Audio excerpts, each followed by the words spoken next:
Namo Buddhaya. Keluarga Dhamma TV, kita buka lagi Manage Your Mind, hadir dalam ruang keluarga Anda. Manage Your Mind yang kali ini mengetengahkan satu gelaran tema, yaitu berjudul Tilakana.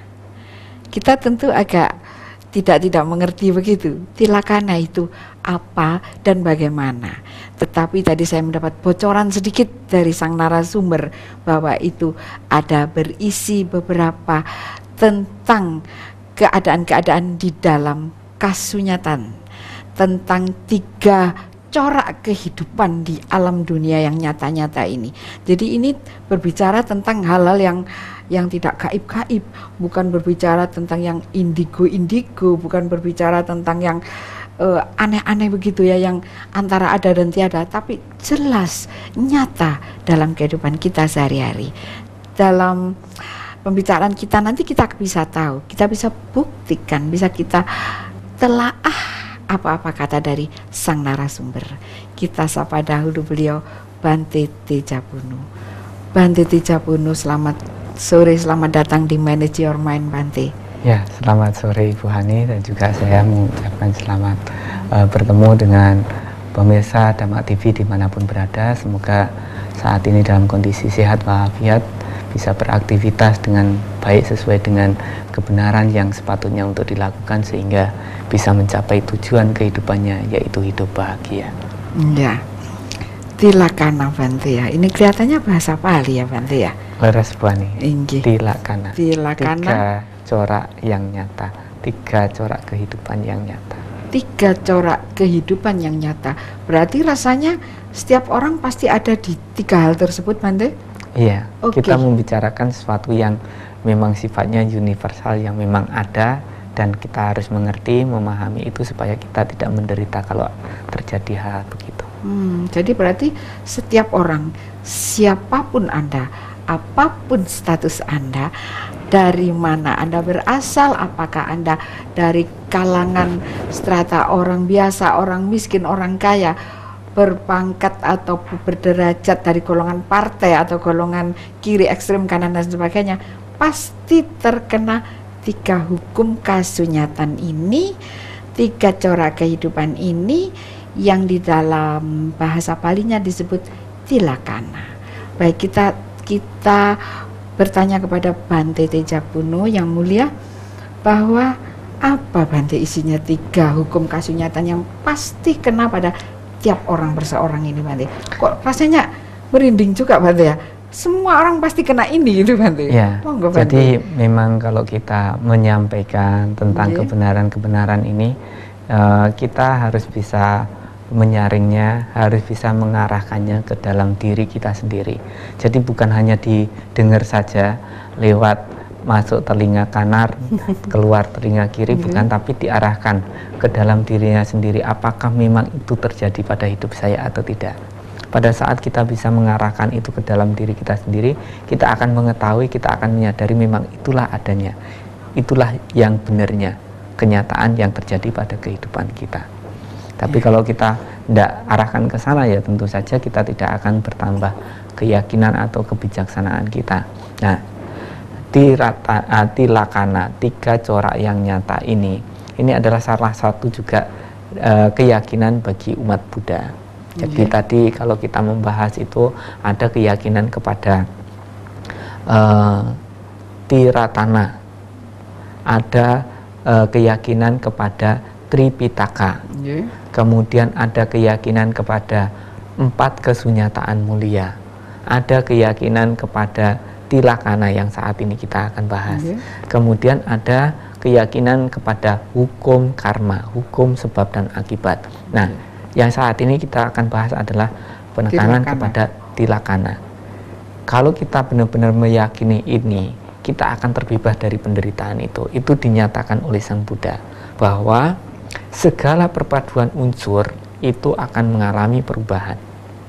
Segala perpaduan unsur, apapun itu bentuknya, akan mengalami perubahan. Makanya Sang Buddha mengatakan, barang siapapun yang melihatnya dengan bijaksana, maka duka tidak akan ada lagi. Apa itu perpaduan unsur itu? Ya apa saja. kita bisa melihat banyak yang terbentuk itu karena perpaduan unsur. Apa aja yang terbentuk dari perpaduan unsur?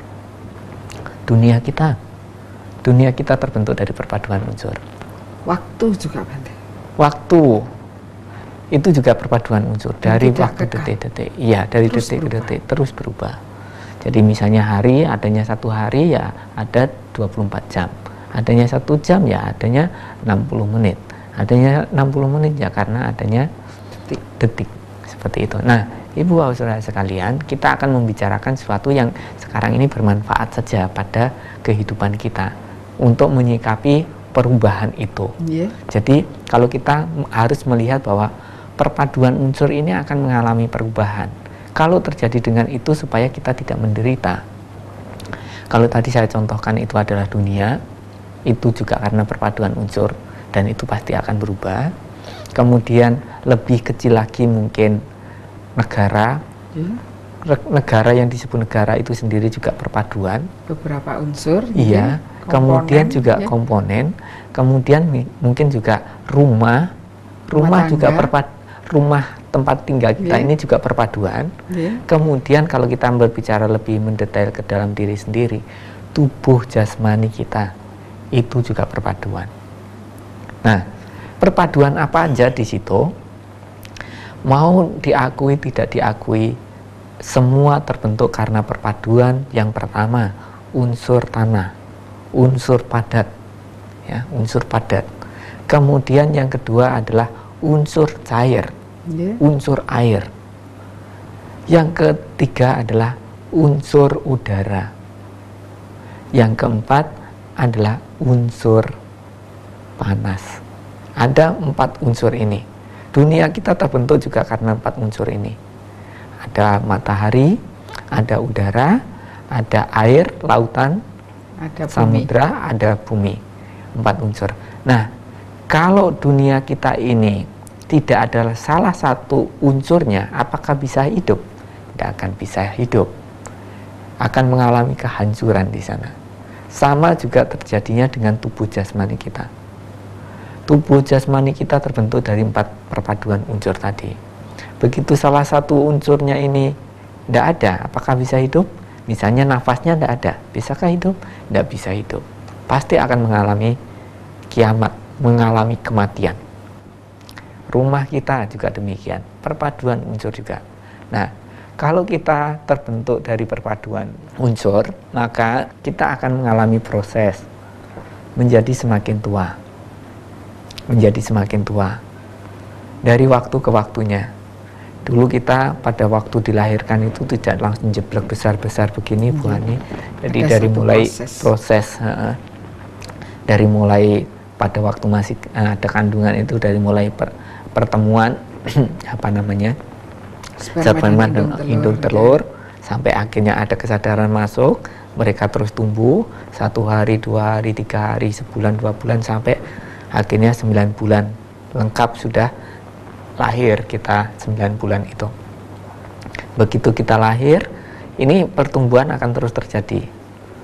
Mulai 1 hari usia kita di dunia setelah dilahirkan, sampai 2 hari, 3 hari, sebulan, 2 bulan, setahun, 2 tahun, akhirnya terus tumbuh, bergerak terus, berkembang terus, menjadi dari mulai orok masih merah, pegang pun harus hati-hati, sampai mulai mengeras, sampai mulai tumbuh rambut, tumbuh gigi, dan seterusnya. Ini tumbuh begitu menjadi anak-anak, menjadi remaja, menjadi tua, dewasa, dan akhirnya menjadi tua, dan nanti berakhir dengan kematian. Ini proses perubahan. Orang bisa menerima perubahan ini tidak? Kalau tidak bisa, menderita dia. Mau tidak mau, Bante. Mau tidak mau, karena itu memang kenyataan hidup yang harus dihadapi. Jadi itu harus dihadapi, harus dimengerti, harus disadari, seperti itu. Kita semuanya ini yang dilahirkan itu karena perpaduan unsur itu tadi akan mengalami itu. Suka tidak suka kita akan mengalami kondisi itu. Seawet-awetnya tumbuhan, misalnya, sepanjang-panjang umurnya binatang kesayangan kita, misalnya, kelihatannya semuanya tetap akan terkena unsur bahwa kecil, besar, dewasa, tua, dan mati. Semuanya akan terkena unsur seperti ini. Apakah itu binatang kesayangan kita, apakah itu binatang dari prasejarah purbakala dulu yang konon kita udah tahu sejarahnya, atau juga tumbuhan-tumbuhan di mana kita berada. Dan yang penting lagi, Anda sekalian dan saya juga. Ini yang penting lebih disadari. Karena banyak cara untuk menahan, Bante ya. Aduh, ojo tuwek deh. Aduh, caranya gimana supaya tidak mati. Kayaknya dari peradaban ke peradaban, konon dari zaman Fir'aun udah ada banyak cara-cara untuk menghujat kematian, menyetop jangan datangnya kematian, supaya tetap abadi, supaya tetap hidup di dunia kekal sepanjang masa. Bahkan ada ramuan-ramuan berkhasiat yang konon dari negeri antah berantah, Bante. Tapi kenyataannya sampai hari ini resep itu belum sampai juga ke negeri kita ini. Yang sampai ini ke zaman kita belum pernah ketemu. Belum ada. Berarti itu hukum yang kasunyatan, Bante. Kasunyatan. Jadi ini kesunyataan yang memang harus kita mengerti, harus kita sadari bahwa memang kita itu akan mengalami proses seperti itu. Memang banyak orang yang takut menghadapi usia tua, begitu ya. Jadi dengan berbagai macam cara diupayakan supaya terhindar dari ketuaan. Tapi juga seperti apapun usahanya tidak bisa untuk menghindari itu, tetap akan mengalami kondisi ketuaan. Itu anicca, perubahan, dan itu terjadi kepada siapapun. Orangnya itu baik atau tidak baik, dia akan tetap berubah. Bukan hanya fisiknya saja yang akan berubah. Yang harus ada perubahan juga adalah kondisi batinnya. Seperti itu. Baik, keluarga Dhamma TV, kelihatannya Bante tadi menyinggung sedikit bahwa orang akan bisa menjadi tua. Bukan hanya wajahnya yang bisa berkeriput, tapi yang penting ada kualitas batin yang harus berubah. Jangan kemana-mana, kita akan mengupas kualitas batin.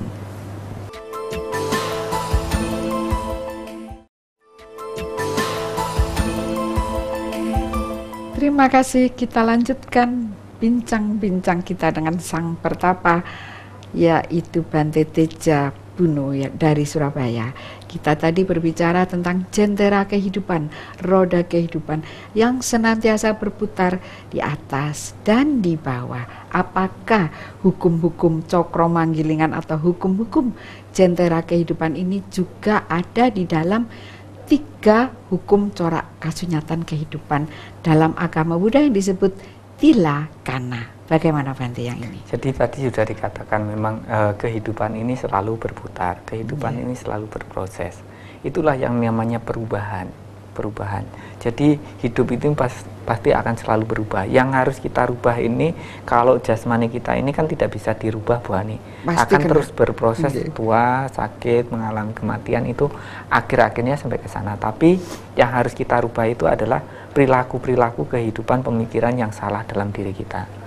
Kita punya pengertian, punya pandangan hidup, kita punya keyakinan, kita diajari tentang kebijaksanaan.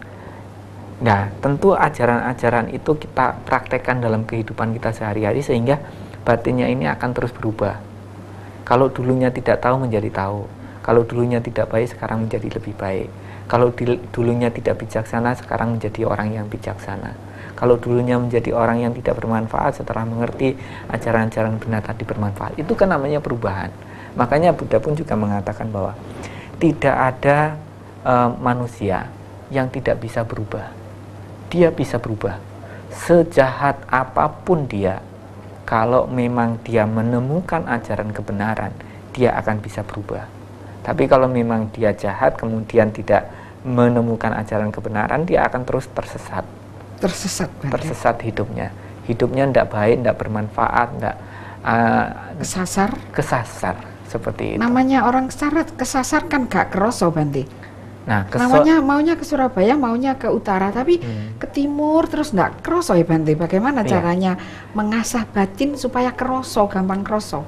Biasanya itu kroso-krosone itu kalau sudah mentok di jalan yang buntu, Bu. Sudah kesasar nemen. Ya, begitu nemen Pak tok, loh kok sampai di sini kok nggak nyampe Surabaya, baru tanya orang. Nah, kalau belum sampai mentok biasanya nggak mau tanya. Biasanya orang begitu. Kalau dikasih tahu, oh jangan lewatin jalur ini, nanti akibatnya begini.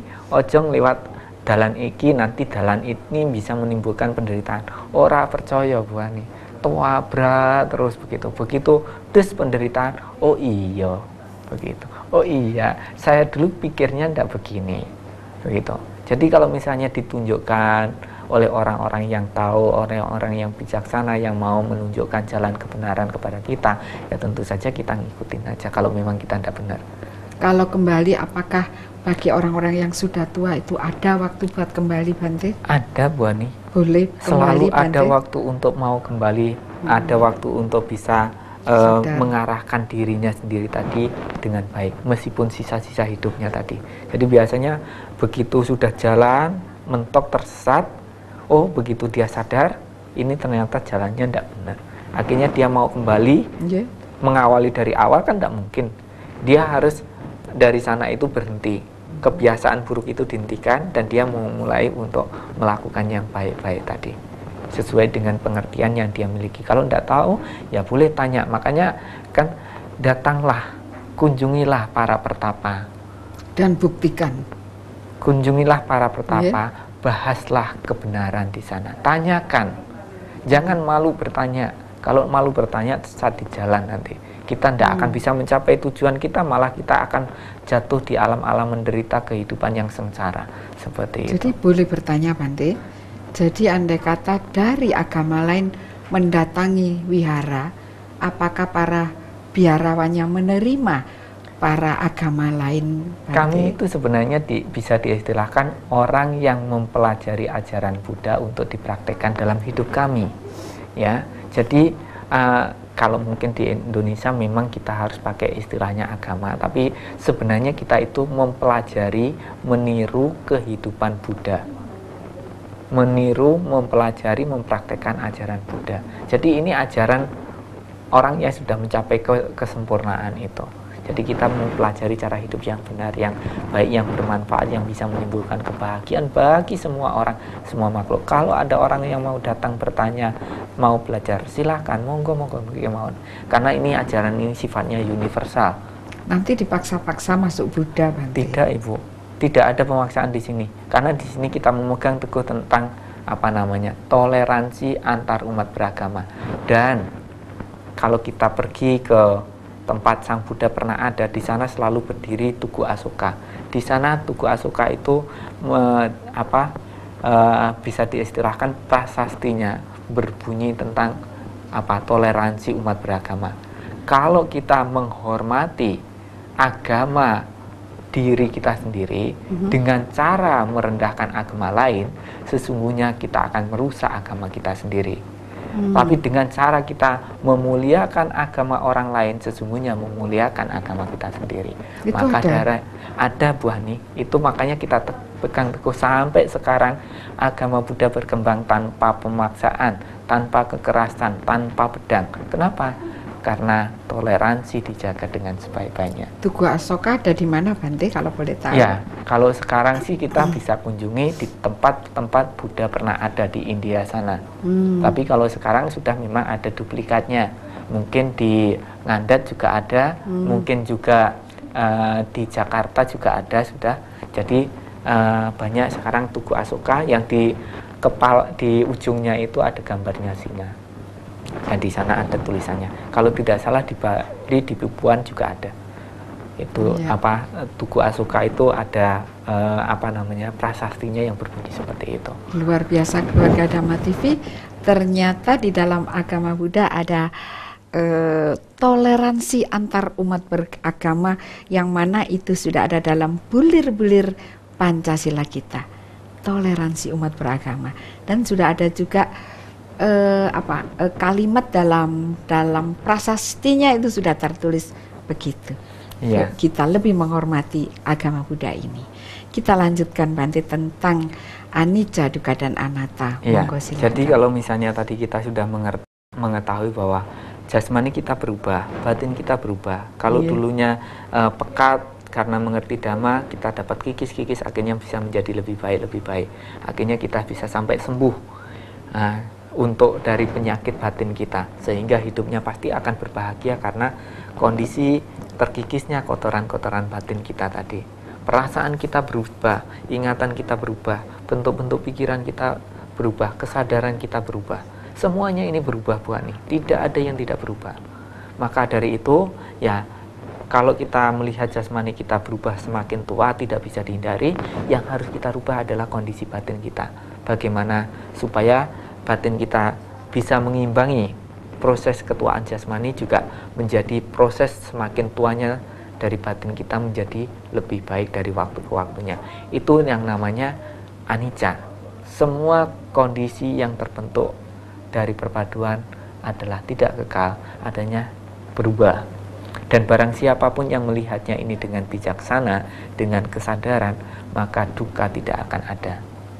Saya duka mengalami adalah penderitaan, Bante. Ya, duka itu adalah penderitaan. Jadi kalau kita melihat itu dengan kebenaran, dengan kenyataan, maka duka atau penderitaan itu tidak akan ada.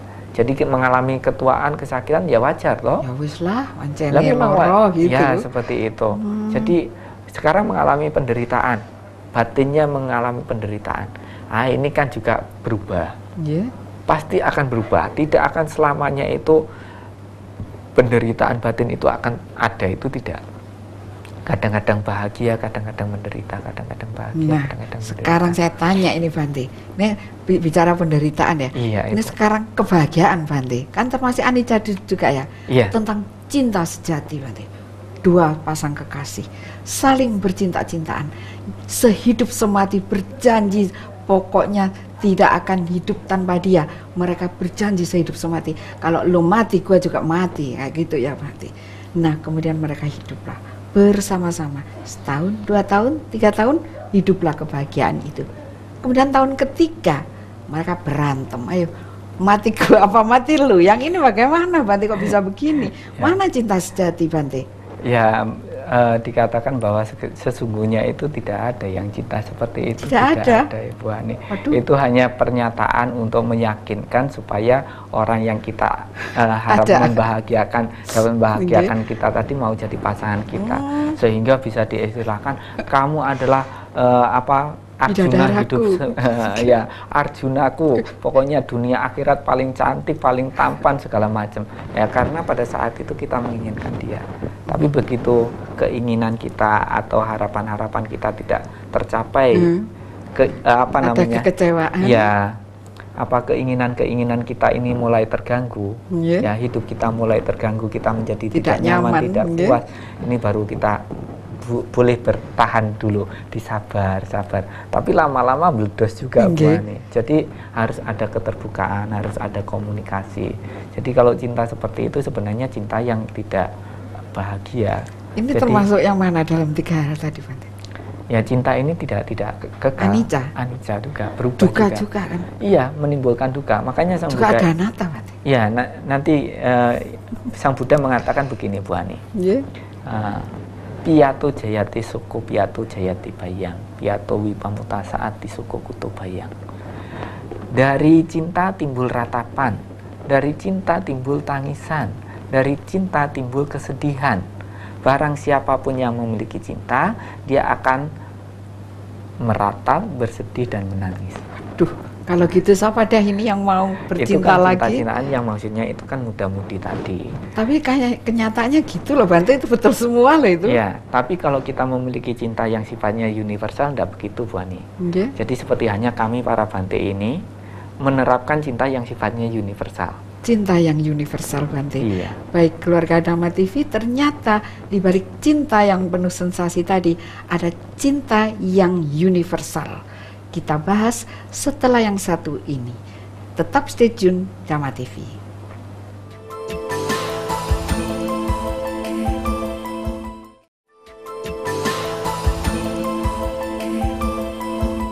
Terima kasih bincang-bincang kita dengan Bante Tejapunut tentang cinta yang universal. Tadi kita sudah bicara tentang cinta yang penuh sensasi, cinta sejati, sepasang kekasih yang berjanji sehidup semati. Nah, sekarang tentang cinta yang universal. Bagaimana cinta kok universal? Cinta pada sembarang orang, pada sembarang makhluk. Apa bisa ya? Kita tanya ahlinya ini. Ini ahli bercinta beliau ini. Bagaimana Bante? Cinta yang ini Bante, monggo. Ya, terima kasih. Jadi sebenarnya kayak yang Ibu Ani tadi katakan bahwa katanya cinta sejati. Itu sebenarnya cinta yang tidak sejati, Bu Ani. Justru tidak sejati. Yang sejati itu yang tidak sejati. Ya, jadi yang cinta yang sejati itu malah tidak sejati, tapi yang tidak sejati itu malah yang sejati. Jadi yang maksudnya apa? Jadi cinta yang harus terapkan, yang harus kita terapkan supaya kita cintanya itu bukan untuk satu orang, tapi untuk semua orang, semua makhluk, dengan tujuan untuk membahagiakan mereka. Membahagiakan semua orang, semua makhluk. Ya, setidaknya diawali dari diri kita sendiri, bagaimana pikiran kita penuh dengan cinta kasih, tutur kata kita penuh dengan cinta kasih, perilaku kita penuh dengan cinta kasih, sampai akhirnya tidak menyakiti, tidak melukai, tidak membuat orang lain, makhluk lain menderita karena apa yang kita lakukan. Seperti itu. Itulah yang cinta yang sifatnya universal. Yang cinta kasih tujuannya untuk membebaskan semua orang, semua makhluk supaya bahagia. Tidak harus dia menjadi milikku, tidak harus dia menjadi pendampingku, tidak. Tapi kalau dia bahagia, kalau semua orang bahagia, kalau semua makhluk berbahagia, itulah tujuan kita.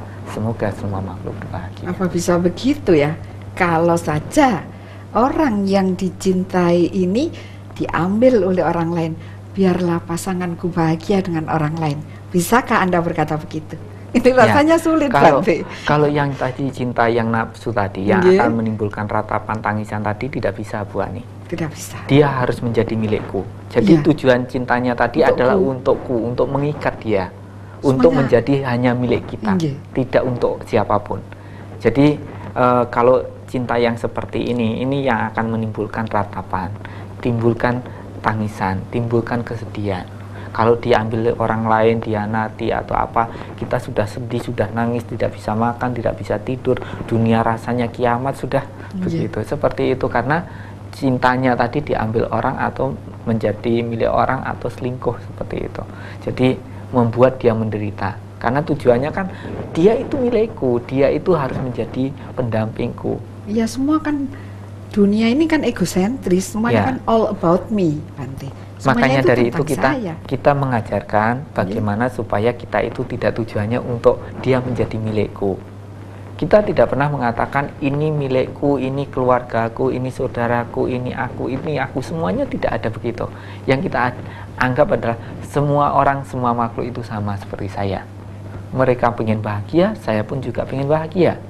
Kalau mereka semuanya pengen bahagia, saya ingin bahagia, saya tidak sepatutnya mencari kebahagiaan di atas penderitaan-penderitaan mereka.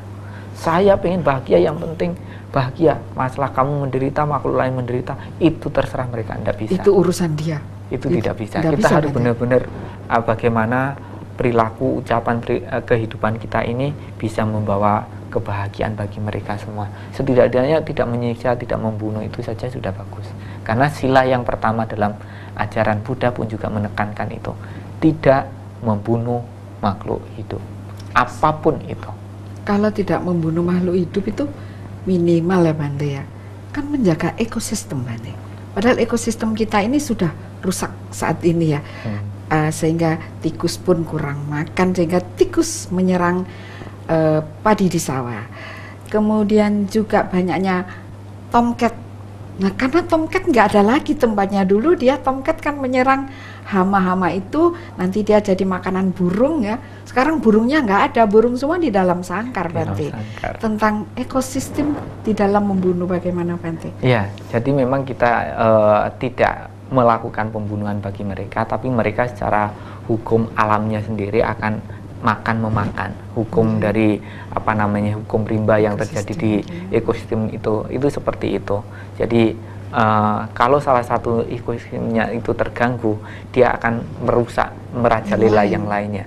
Karena rantainya ada yang putus, Iya, betul sekali, Bu Ani. Jadi makanya kita harus mengetahui bahwa kehidupan yang kita jalani ini bagaimana caranya supaya batin kita bisa menjadi lebih baik.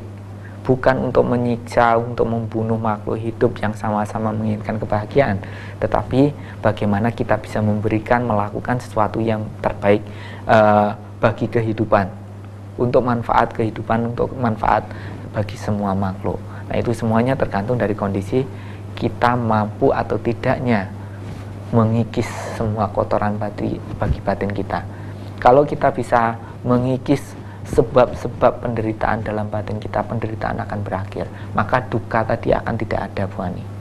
Anicca, duka karena batin, duka karena jasmani tidak akan ada. Memang boleh jasmani kita akan sakit, akan tua, tapi karena di sini sudah mengerti, memahami tentang kebenaran itu, kita tidak tersiksa menderita karena jasmani itu. Jadi biarpun badan ini sakit, yang sakit kan kakiku, yang sakit kan ini tanganku, tapi batinku tidak. Harus akhirnya toh bisa memisahkan, Bante. Ya. Cara memisahkan perasaan sakit ini ada gak caranya, Bante? Ya, itu tadi kita mengerti, memahami bahwa itu adalah kondisi yang memang terjadi dalam jasmani kita. Wajar kalau kita punya kaki, sakit kaki. Makanya kadang-kadang ada yang bertanya, dan saya jawabannya juga agak sedikit guyoni begitu. Waduh, Bante, saya sakit kepala. Ya, emangnya kenapa? Ya, gimana, Bante, ini sakit kepala? Kalau kamu sakit kepala karena kamu punya kepala. Kalau ndak mau sakit kepala, taruh saja. Gitu. Tapi kan ini nggak benar, ya. Iya.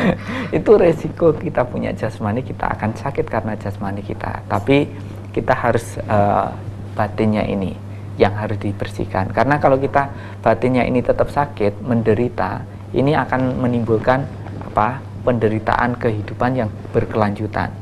Kita akan mengalami kelahiran lagi karena apa? Batinnya kita masih kotor. Butek, masih butek, meletek begitu. Jadi kalau misalnya batinnya butek, meletek, banyak kotoran batinnya, begitu meninggal dunia juga akan lahir lagi. Lahir di alam-alam sesuai dengan kondisi batinnya tadi. Jadi belum tentu jadi manusia lagi, belum tentu, Bante, ya? Sulit, Bu Ani, sebenarnya sih untuk kelahiran jadi manusia itu. Jadi makanya sungguh berbahagia kita bisa terlahir di kehidupan kita sebagai manusia ini. Maka tunjukkan bahwa kita memiliki pikiran, budi pekerti yang luhur sebagai manusia itu. Pompong jadi manusia. Kalau jadi binatang, kalau jadi alam peta, alam menderita, neraka, mana bisa kita bisa mendengarkan ajaran kebenaran, mempraktekkan ajaran kebenaran? Tidak bisa. Kita hanya di alam manusia inilah yang punya kesempatan untuk kita bisa mempelajari, memiliki budi pekerti yang luhur, kehidupan yang luhur, praktek-praktek ajaran yang benar, sehingga kehidupan kita akan menjadi lebih baik. Setidaknya ya, kalaupun misalnya terlahir di alam bahagia, di alam surga, itulah yang kebanyakan orang inginkan. Jangan sampai nanti begitu meninggal dunia neraka. Jangan sampai nanti meninggal dunia alam peta, alam asura, seperti itu. Luar biasa. Jadi sekarang tentang 3 corak hukum tadi, satu adalah anatta. Jadi anicca itu yang tadi sudah kita bahas. Kemudian yang kedua adalah duka. Duka adalah duka karena nistapa. Ya, duka karena jasmani, dan juga duka karena batin. Rohani. Ketiga adalah, kemudian yang ketiga adalah anatta, tanpa aku, tanpa milikku. Kalau all about me tidak boleh, Bante, ya? Ya, itu kan yang tidak kekal dinyatakan sebagai kekal, padahal tidak kekal. Tidak ada yang kekal di dunia ini. Yang kekal itu apa? Tidak ada yang tidak berubah, semuanya berubah. Tapi ada yang tidak berubah, Bu Ani. Yaitu hukum perubahan itu sendiri tidak akan berubah. Yang mutlak, kuat, eksis, jujur, loyal, setia, pasti semua orang kena. Ini hukum ini sudah tercipta sejak dunia ini tercipta. Begitu dunia ini melalui satu proses dari komponen-komponen debu-debu kosmis berputar-putar menjadi satu dunia yang memampat, mendingin, dan terciptalah wahana Andromeda, wahana Bima Sakti.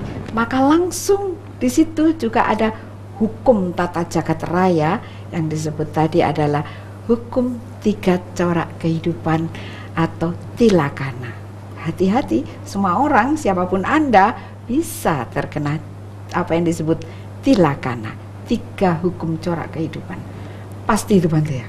Ya, demikian adanya Ibu Hani. Jadi kalau kita melihat, kadang-kadang kan kita mengatakan bahwa ini rumahku, timbul keakuan, ini mobilku, ini istriku, ini anakku, ini adalah aku.